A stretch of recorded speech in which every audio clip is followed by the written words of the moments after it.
31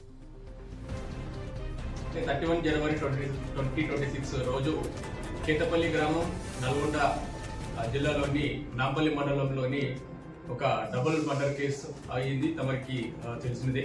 అట్టి దానిలో నేరస్తురాలైన మీసాల సుజాత ఈరోజు మా పోలీస్ స్టేషన్కి వచ్చి లొంగిపోవడం జరిగింది.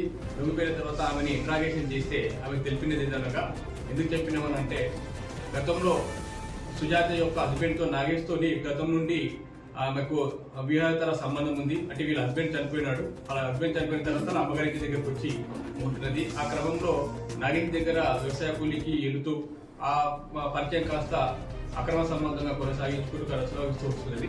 ఈ నగేష్ కు 2020లో మ్యారేజ్ అయ్యడం జరిగింది. మ్యారేజ్ అయిన తర్వాత కూడా ఇద్దరు అదే కంటిన్యూషన్ జరుగుతుంటే మమత ఎవరైతే ఇప్పుడు చనిపోయిన ఆమె నగేష్ వాళ్ళ భార్య తెలిసి వాళ్ళ అమ్మ వాళ్ళని చెప్తే వాళ్ళ అమ్మ వాళ్ళు పెద్ద మనిషి సమక్షంలోని కేతపల్లిలోని కుల పెద్ద మనిషి సమక్షంలో మాట్లాడి ఇది మంచి పద్ధతి కాదు, మీరు మీ పిల్లలతో